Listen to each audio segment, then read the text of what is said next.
No, I'm not a writer. Okay.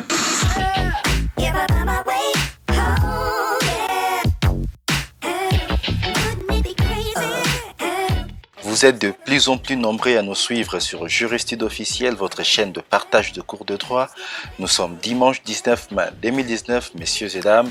Bienvenue à votre émission Parole aux juristes, l'émission qui vous éclaire sur les questions et les problèmes de droit que vous rencontrez, mais aussi qui vous permet à vous étudiants, juristes, avocats, noteurs, magistrats, juges, bref, tous les praticiens de droit de prendre parole et intervenir sur un sujet de droit.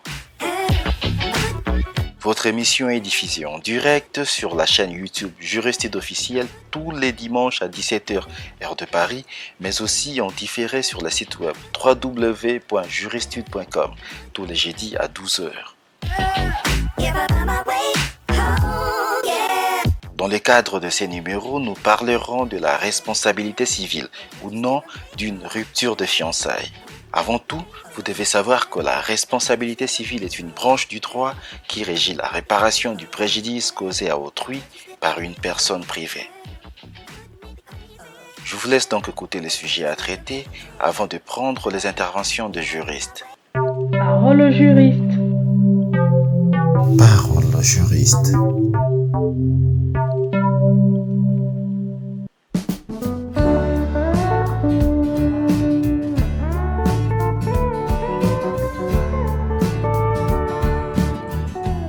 Margot a eu un véritable coup de foudre pour Benoît.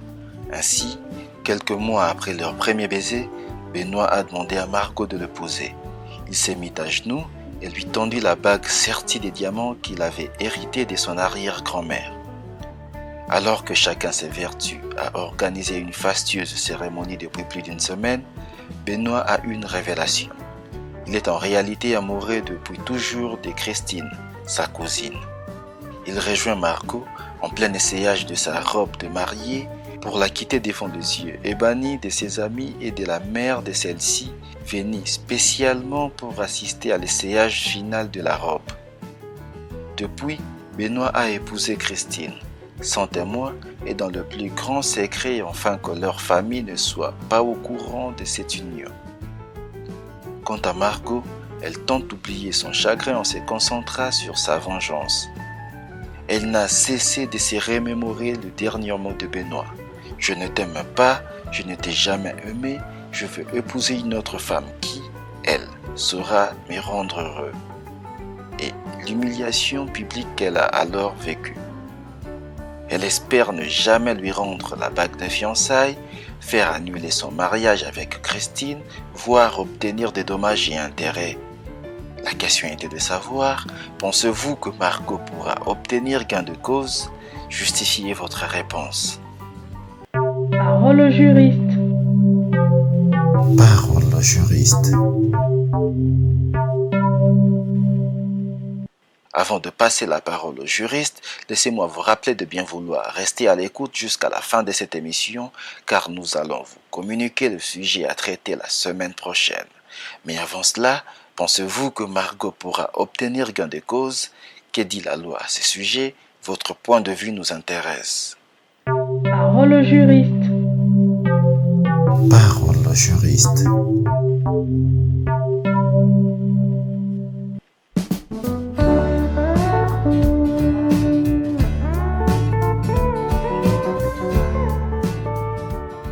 Bonjour Auguste famille juriste. Je suis Abdelaziz Tchari, étudiant à la faculté des sciences juridiques et politiques au Cameroun.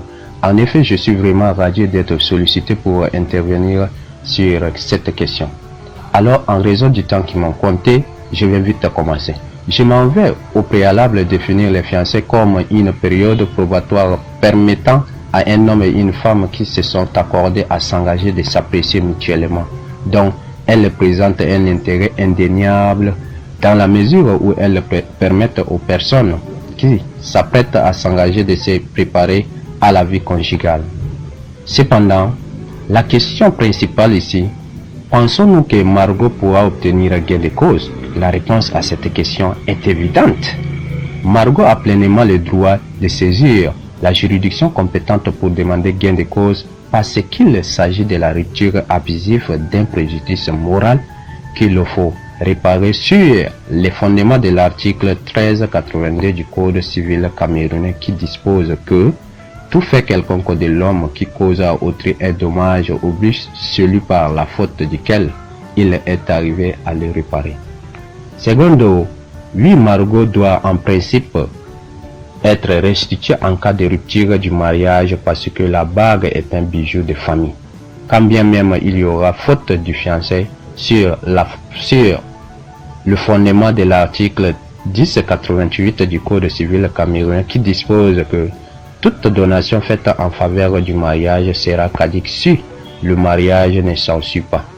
Troisièmement, Margot n'a aucun droit de saisir la juridiction compétente pour dissoudre le mariage qui a existé depuis longtemps entre Benoît et Christine. Je vous remercie. Parole au juriste. Parole au juriste.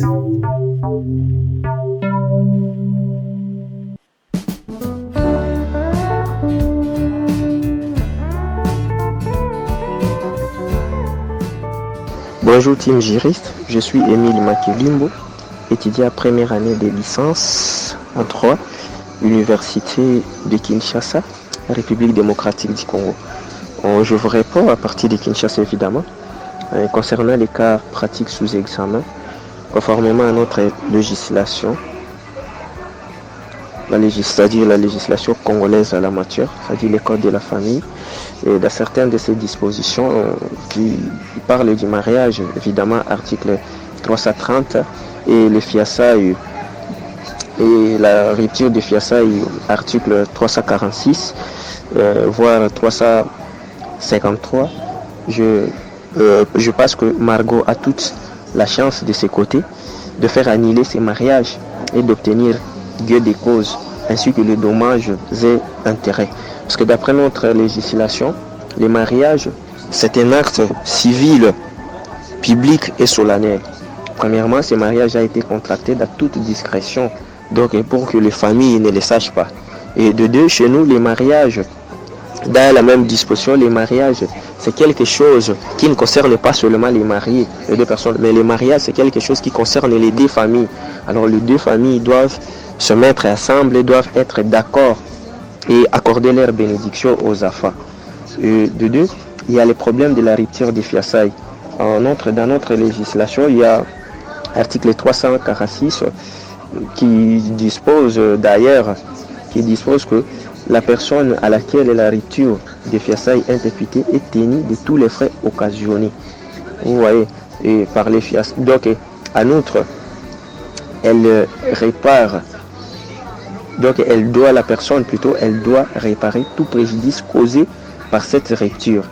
Donc sur ces dispositions, je peux dire que le mariage contracté sous cette forme-là, cachette, donc dans notre législation, donc est à violation de la loi. Et à plus, les personnes de la même famille, donc de même famille, ne peuvent pas se marier, ne peuvent pas contracter un mariage.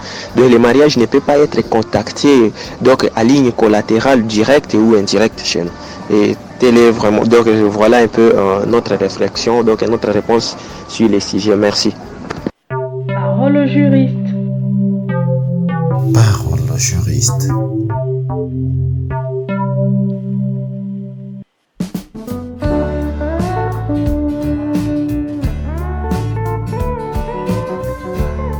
Bonjour à toutes, bonjour à tous. Je me nomme Bassi Traoré, je fais le droit à l'Université Générale d'Antanapante de Sonfonia en Guinée-Conakry, licence 2. Par rapport au sujet dont il est question de savoir si Margot peut obtenir un avantage lors du procès.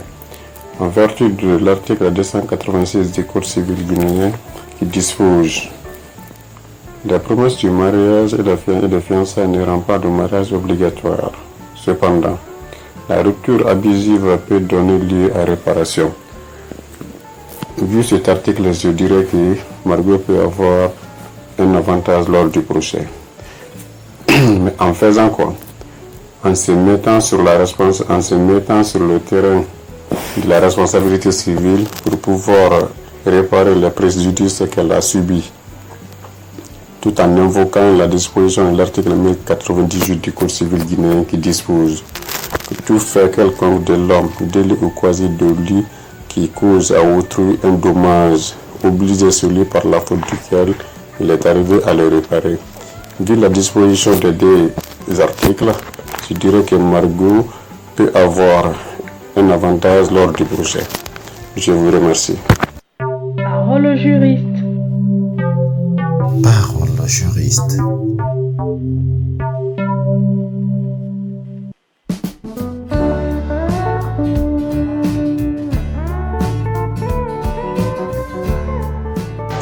Bonjour, moi je m'appelle Cheikh Mbaye, étudiant à l'université Cheikh Anta Diop de Dakar. Dans ce cas d'espèce, si on se réfère aux articles 108 et suivants du Code de la famille sénégalais, ces articles posent les conditions de formation du mariage. Ils posent deux catégories de conditions, des conditions de fond et des conditions de forme. Les conditions de fond sont des conditions de validité, les conditions de forme sont des conditions d'opposabilité. Les conditions de fond, nous avons le consentement, la capacité, objet et la cause. La particularité du consentement en matière de mariage, c'est que s'il s'agit d'un mineur, la personne qui exerce la puissance paternelle sur lui ou sur elle doit donner son consentement pour que le consentement soit valable. En dépit de ces quatre conditions, l'article 111 du Code de la famille sénégalais exige que les personnes qui contractent le mariage aient de sexe différent. Mais aussi, en ce qui concerne le Code de la famille sénégalais, pose aussi une autre condition, que les personnes soient de troisième degré. Il y a absence de lien de parenté jusqu'à troisième degré. Si ces conditions sont réunies, le mariage est valable. Donc les conditions de validité au fond ont été respectées et que le mariage est valable. Pour tout ce qui concerne les conditions de forme, notamment la célébration devant l'officier d'état civil avec des témoins, tout ça, ça relève des conditions de forme et ne peut pas empêcher la validité d'un mariage. C'est une condition d'opposabilité à l'égard des officiers d'état civil, à l'égard de l'État, etc. Mais ce ne sont pas conformes à l'article 146, ce ne sont pas des conditions de fond de validité du mariage susceptibles de prononcer la nullité du mariage. Ce qui fait que dans ce cas d'espèce, Margot aura bel et bien des problèmes pour demander l'annulation du mariage, à moins qu'il soulève par exemple une nullité fondée sur par exemple absence de consentement des personnes. Si par exemple la nièce est mineure, il peut invoquer l'argument selon lequel la personne qui exerce la puissance sur la nièce n'a pas donné son consentement, ou sur Benoît. Mais cette condition est posée lorsque seulement l'un des deux personnes qui contractent le mariage, Benoît et sa nièce, qu'il y ait un mineur. Donc ce qui fait que si cette situation ne se présente pas, Margot aura bel et bien des problèmes pour demander l'annulation de ce mariage. Mais aussi sur le cadeau qui lui a été remis par Benoît. Donc ce cadeau-là, c'est une donation, et dans le cadre d'un contrat de donation, il faut respecter tout simplement les conditions de contrat de donation. Si Benoît avait donné le cadeau en toute connaissance de cause, Margot pourra bel et bien refuser de lui remettre cela. Mais pour le mariage, puisque les conditions de fond ont été respectées, le mariage est valable. Parole au juriste. Parole au juriste.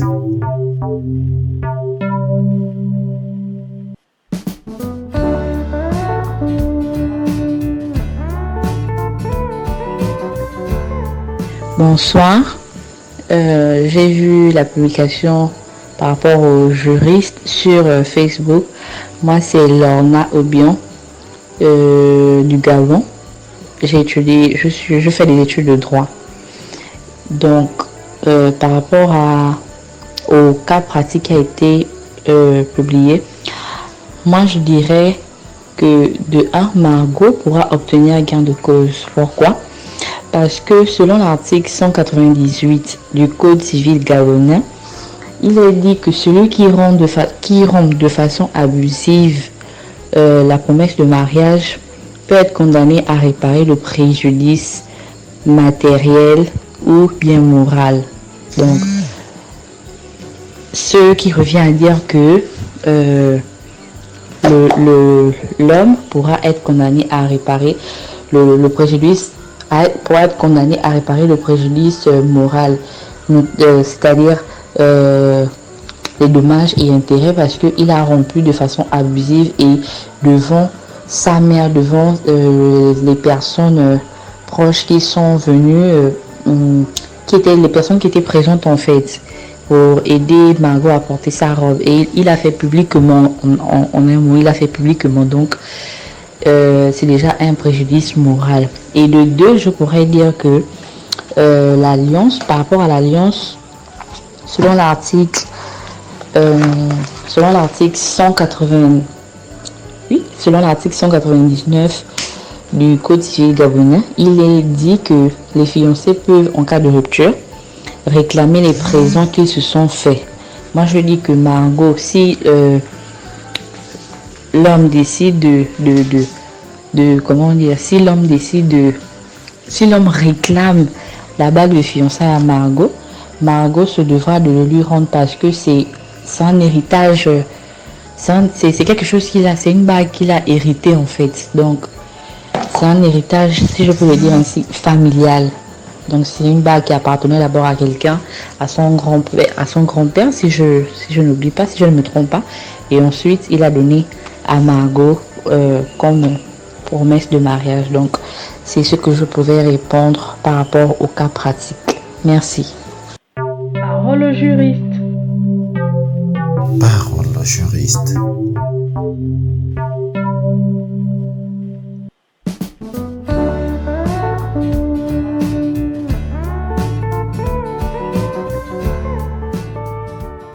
Je réponds au nom de Touré Amadou, depuis la Guinée, qui a pour capitale Conakry. Donc, je suis à l'Université générale nationale Comté de Symphonie, licence de droit. Donc, pour ce qui est de la réponse à la question posée, je dirais que Margot, après tout ce qui vient d'être lu et observé et constaté, Margot aura bel et bien gain de cause. Donc, pour rappel, il serait nécessaire de numérer les dispositions de l'article 286 du Code civil en vigueur en Guinée, que il ressort de cet article que les promesses de mariage ou fiançailles ne rendent pas le mariage obligatoire. Cependant, la rupture abusive des fiançailles peut donner lieu à réparation. Donc, ceci voudrait nous dire que, après également ce qui s'est passé entre Margot et Benoît, ces deux également, il y a eu une promesse de mariage, mais puisque cette promesse ne pouvait pas en tout cas rendre obligatoire le mariage, alors après quelques réparations et espoirs très grandioses, voilà, Benoît a eu à rompre de façon abusive là, également cette promesse. Donc pour finir, je dirais que il ressort de ces dispositions également que Benoît pourrait avoir gain de cause et elle aura lieu d'une réparation. Voilà. Parole au juriste. Parole au juriste.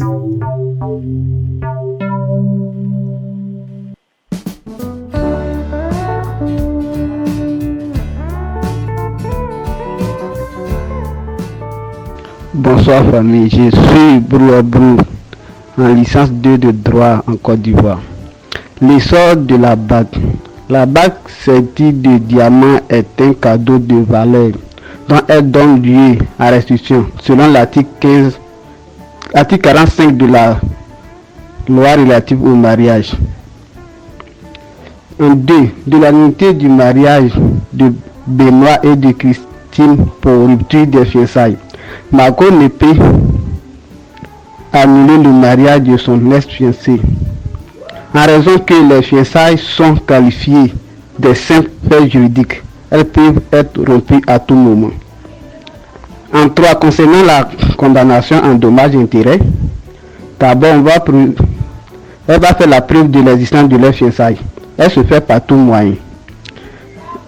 Benoît s'est mis en genoux et a donné la bague. C'est dit qu'elle a hérité de sa grand-mère à Marco. C'est là la preuve de la fiançaille. En B, elle doit prouver la rupture abusive. Selon l'article 1382 du Code civil ivoirien, il y a une cause, préjudice et lien de causalité. La cause ici est la rupture. Il est venu abandonner Marco devant sa famille, sa maman et ses amis. Cela constitue une faute. Le préjudice suivi par la jeune dame est qu'elle a eu honte devant ses parents. Le lien de causalité, disons ici cause à effet, et il y a une cause, cela a suivi d'une préjudice. Donc le lien à effet est établi. Donc Benoît doit donner des dommages à intérêt à son ex-fiancé. Parole au juriste. Parole au juriste.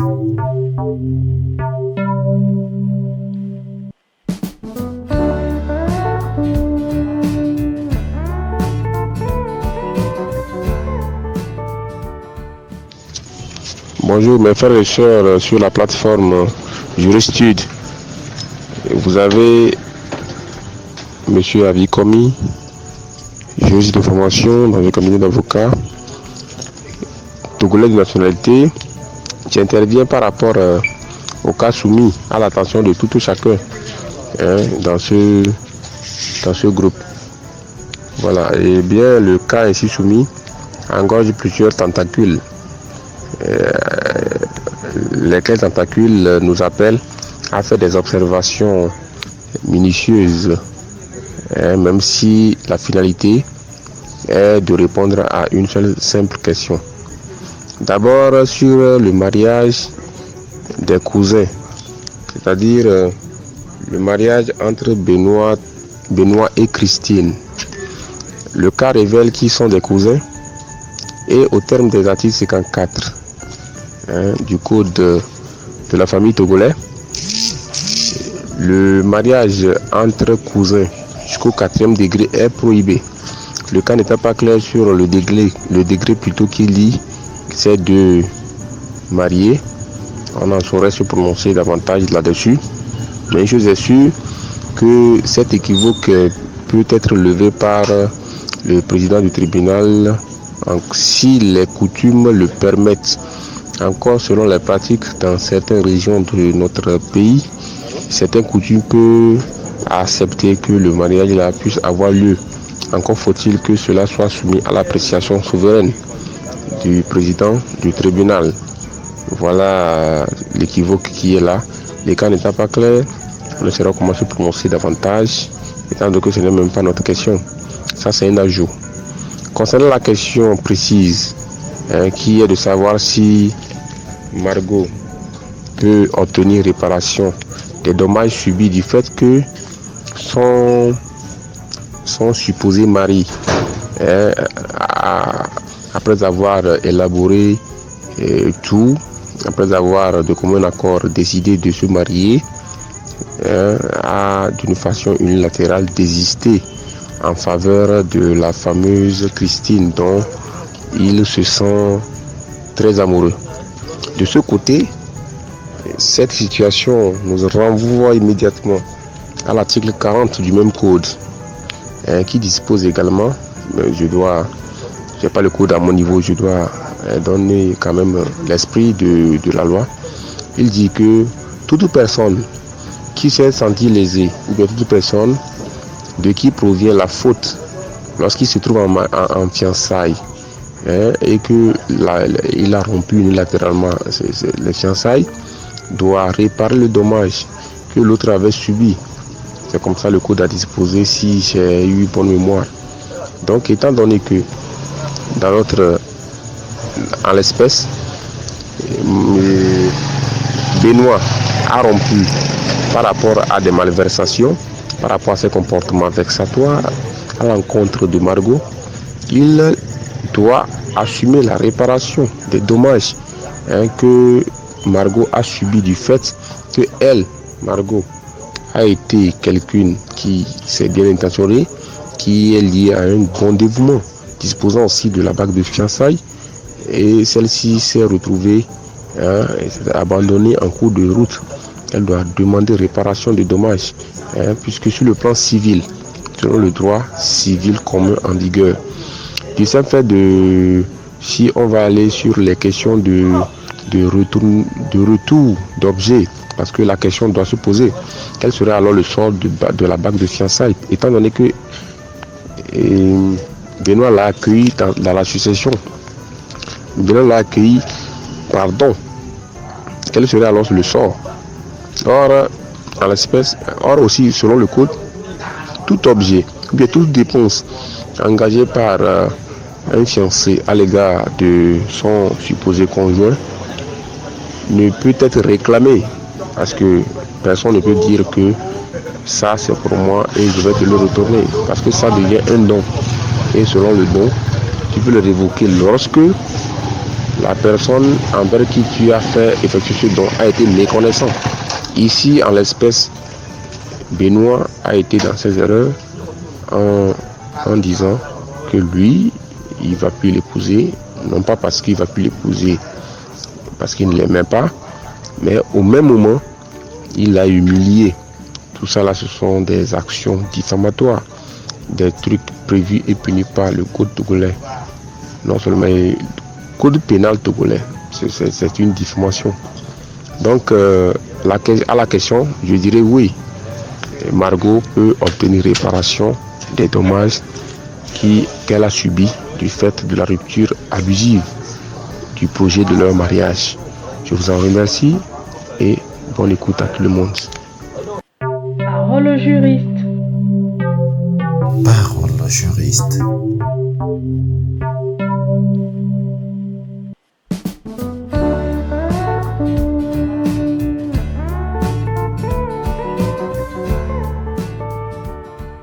Je m'appelle Amadou Moussa.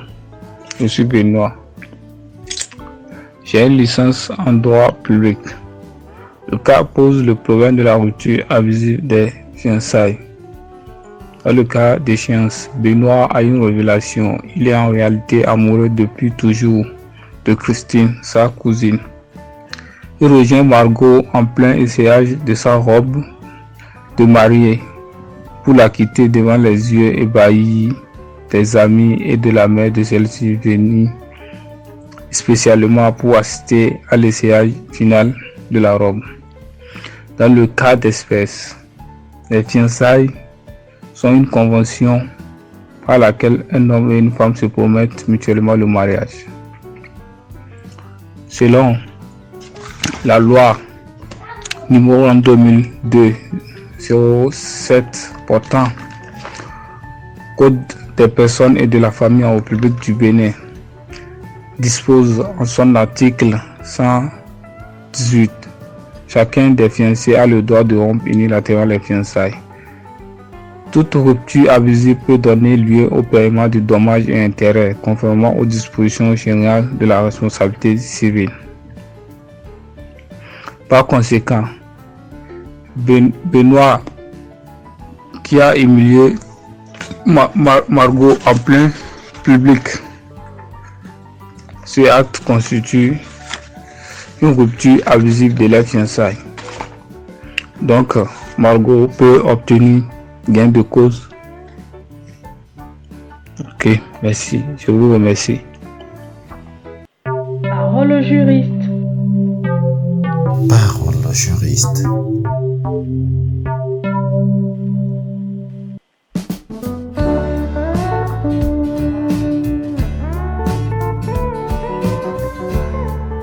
Bonjour à tous, je suis Jean Mesma, étudiant gabonais. Je viens dans le cadre du cas pratique relatif aux fiançailles de Benoît et Margot. Bien, selon l'article 198 du Code civil gabonais, je cite, « L'acceptation réciproque de la promesse de mariage crée l'état de fiançailles Le fiancé ou la fiancée qui rompt abusivement la promesse de mariage acceptée ou qui, par son état, donne à l'autre fiancé de justes motifs de la rompre peut être condamné à réparer le préjudice matériel et moral causé à celui-ci ayant ainsi qu'à ses pères et mères ou aux personnes ayant agi en lieu et place de ces derniers. Le tribunal pourra, dans l'évaluation de ce préjudice, tenir compte des services rendus de part et d'autre. Nous sommes à l'alinéa 1er de l'article 198. En l'espèce, Margot et Benoît ont eu des sentiments d'amour et ont décidé d'un commun accord de s'unir par les liens du mariage avant que Benoît ne décide de rompre publiquement cette promesse devant l'officier d'état civil et en présence des parents de Margot, lui disant cruellement qu'il n'avait jamais eu une once de sentiment pour cette dernière et qu'il aimait une autre femme qui, elle, estimait-il, allait le rendre heureux. Au regard de la loi susmentionnée et des faits ainsi exposés, Margot pourra saisir le tribunal compétent pour rupture abusive des fiançailles et solliciter du juge une allocation de dommages-intérêts en réparation du préjudice matériel et moral causé par celle-ci. Parallèlement, il est également important de rappeler que, selon l'article 199 du même code, la rupture des fiançailles entraîne la restitution réciproque des cadeaux. Et donc, Margot devra en principe restituer la bague qu'elle a reçue de Benoît à l'occasion de leur fiançailles. Je vous remercie. J'espère ne pas avoir été trop long.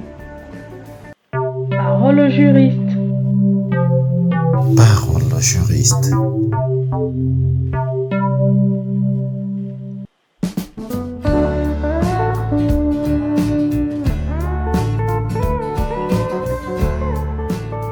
Bonsoir, c'est Wada Milou depuis Bamako au Mali, détentrice d'une licence en FDP. Bon, le cas pratique de cette semaine, je dirais que Margot pourra obtenir gain de cause, mais partiellement. Vu le déroulement des faits dont le but était de s'unir, c'est-à-dire parvenir à un mariage, il y a donc consentement des parties. Dans ce cas, je dirais que nous sommes en présence d'un contrat. Un contrat qui a été rompu d'une façon abusive. Margot pourra donc poursuivre Benoît pour le paiement d'un dommage et intérêt. Puisque Benoît lui a causé un dommage moral. Selon l'article 114 du régime général des obligations maliennes, le dommage peut être naturel ou moral, actuel ou futur, mais il doit toujours être certain et direct. Il est générateur de responsabilité s'il porte atteinte à un droit. Dans ce cas, le dommage qu'a subi Margot ici, c'était le dommage moral. Puisqu'il porte atteinte sur un droit subjectif, c'est-à-dire à l'état physique, ou à des formes de sentiments humains tels que l'honneur, la réputation. Non seulement il a été brutal par ses manières, puisqu'il a rompu cette union en présence de ses amis. Là, on parle d'une réputation. Et en présence de sa maman, on parle de l'honneur. Il a aussi détruit son image. Et jusqu'à présent, et tel qu'on a expliqué les faits, Margot n'a pas réussi à s'en sortir de cette situation. On peut parler aussi de dommages psychiques ou les sentiments d'affection. Margot s'est sentie donc trahie, l'honneur est en jeu ainsi que son réputation. Je dirais qu'il peut poursuivre Benoît pour paiement des dommages et intérêts. Et en ce qui concerne le mariage qu'il a eu avec Christine. Donc je dirais que Margot n'a pas son mot à dire. Sur les parents de Christine peut attaquer ce genre de mariage. Margot est donc indirectement liée par ce mariage-là. Merci. Parole au juriste. Parole au juriste.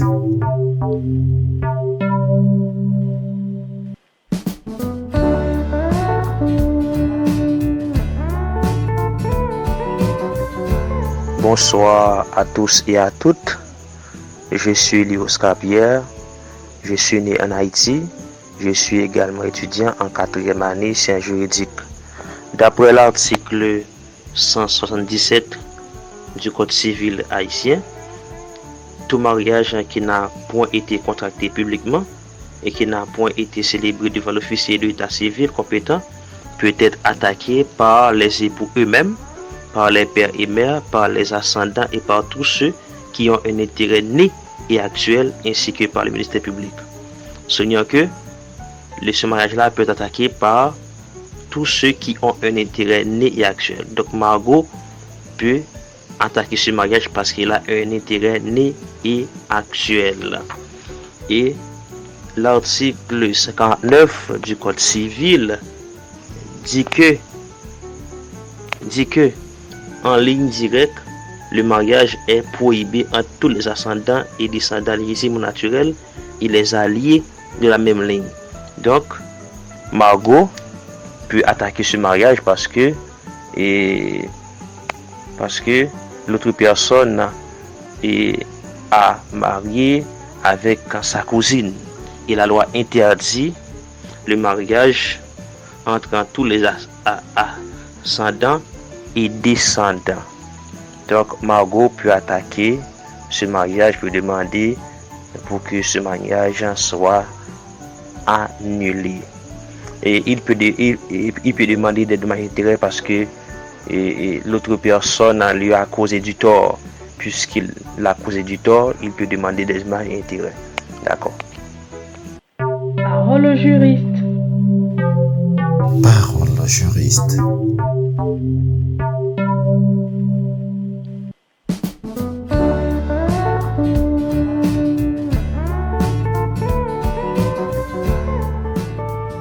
Vous avez écouté les interventions des uns et des autres et j'espère qu'elles vous ont plu. J'espère également que vous savez maintenant que dit la loi à propos de ces sujets. Pour ceux qui veulent participer à la prochaine émission, voici donc le sujet à préparer pour la semaine prochaine. Parole au juriste. Parole au juriste.